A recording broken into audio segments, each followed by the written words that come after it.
તો હાલ એક મહત્વના સમાચાર સામે આવી રહ્યા છે। ગુજરાતની રાજનીતિના સૌથી મોટા સમાચાર સામે આવી રહ્યા છે। તો રાજકારણની વાત કરીએ કે રાજકોટમાં રૂપાલાના વિવાદ વચ્ચે સૌથી મોટા સમાચાર સામે આવી રહ્યા છે, જેમાં રૂપાલાના સ્થાને મોહન કુંડારિયા હવે ઉમેદવારી કરી શકે છે। મહત્વના સમાચાર, જેમાં રાજકોટના પરસોત્તમ રૂપાલાના નિવેદનને મામલે ચાલી રહેલા વિવાદ વચ્ચે મોટા સમાચાર સામે આવ્યા છે, જ્યાં મોહન કુંડારિયાએ ઉમેદવારી ભરવા તૈયારી શરૂ કર્યાની ચર્ચાઓએ જોર પકડ્યું છે। જેમાં રૂપાલાના સ્થાને મોહન કુંડારિયા ઉમેદવારી કરી શકે છે અને તેમને સટ્ટી હાઉસથી નો ડ્યુટી સર્ટિફિકેટ લેવાયો હોવાની ચર્ચાઓએ પણ જોર પકડ્યું છે। આ નો ડ્યુટી સર્ટિફિકેટ ઉમેદવારી કરતી વખતે નામાંકનના સમયે ભરાયું હોય છે। તો મહત્વનું છે કે મોહન કુંડારિયા હાલ રાજકોટથી સાંસદ છે। તો ગુજરાતની રાજનીતિના સૌથી મોટા સમાચાર, રાજકોટમાં રૂપાલાના વિવાદ વચ્ચે આ સૌથી મોટા સમાચાર સામે આવ્યા છે। આ સાથે જ હવે વાત કરીએ કે રૂપાલાના સ્થાને મોહન કુંડારિયા હવે ઉમેદવારી ભરી શકે છે। જેમાં રાજકોટના રૂપાલાના વિવાદ વચ્ચે આ મોટા સમાચાર, તો મોહન કુંડારિયાએ સટીક હાઉસથી નો ડ્યુ સર્ટિફિકેટ લીધા હોવાના અહેવાલ પણ મળ્યા છે।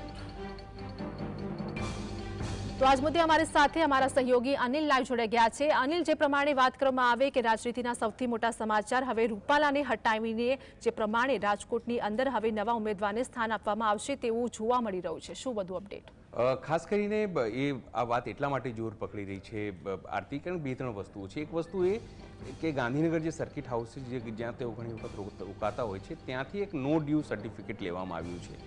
અને નો ડ્યુ સર્ટિફિકેટ એવા સંજોગોમાં જ લેવામાં આવે છે જ્યારે તમારે નામાંકન કરવાનું હોય છે, અથવા તો એવી કોઈ પ્રક્રિયા જ્યાં તમારે સર્ટિફિકેટ આપવાના હોય છે કે મારા પર કોઈ પણ પ્રકારનું કર્જ નથી, અથવા કર્જ છે તો કેટલા પ્રકારનું કર્જ છે। કારણ કે જ્યારે તમે એફિડેવિટ દાખલ કરતા હોય છે ત્યારે તમારી પોતાની તમામ સંપત્તિઓ, લાયબિલિટીઝ, તમારા એસેટ્સ, એ તમામ પ્રકારની માહિતીઓ મૂકવાની હોય છે અને એની સાથે જોડાણમાં જે બિડાણમાં સાબિતી રૂપે આ પ્રકારના દસ્તાવેજો જમા કરાવવાનું હોય છે। આ ચર્ચા એટલા માટે પણ આરતી જોર પકડી છે કારણ કે હવે જ્યારે 3 દિવસનું અલ્ટિમેટમ આપવામાં આવ્યું છે ક્ષત્રિય સમાજથી, અને 3 તારીખે જ રૂપાલાને દિલ્હી પણ બોલાવવામાં આવ્યું છે અને આજે સીએમ પોતે મેનિફેસ્ટો કમિટીમાં દિલ્હી, ત્યાં 11 વાગે તેમની બેઠક છે, એટલે ચર્ચા એ પણ છે કે એ વાતને લઈને પણ ચર્ચા થઈ શકે છે। કારણ કે કોઈ પણ રીતે કાલે પણ જે રીતે ક્ષત્રિય સમાજે પોતાનો વિરોધ નોંધાવ્યો, આજે પણ એમનો વિરોધ જે છે સતત ચાલુ છે। બીજી તરફ કાલે સુરતમાં વાલ્મીકી સમાજે પણ જે વિરોધ કરવામાં આવ્યો છે એમના તરફથી, સાથે લેવા પાટીદારોમાં પણ એક સામાન્ય એમને લઈને અનિચ્છા હતી કે તેઓ રાજકોટથી લડે, કારણ કે તેઓ કડવા પાટીદાર છે। એટલે આ તમામ વસ્તુઓ જે છે ભેગી થઈ છે અને સાબરકાંઠાથી ઓલરેડી ભાજપ પરેશાન છે જ અલગ અલગ જગ્યાએ, અને માંડ કાલે જ અમરેલીમાં રાત્રે સમાધાન થયું છે। એટલે ભાજપ નહોતું ઈચ્છી રહ્યું કે કોઈ પણ પ્રકારની ગડબડી થાય, કારણ કે ચીમકી અપાઈ હતી કે જો ભાજપ એમની વાત નહીં માને અને ભાજપ જે ક્ષત્રિયોની વાત નહીં માને તો કમસે કમ 10 સીટો એવી છે ગુજરાતની અંદર જ્યાં ભાજપને નુકસાન કરવા માટે અભિયાનો ચલાવવામાં આવશે।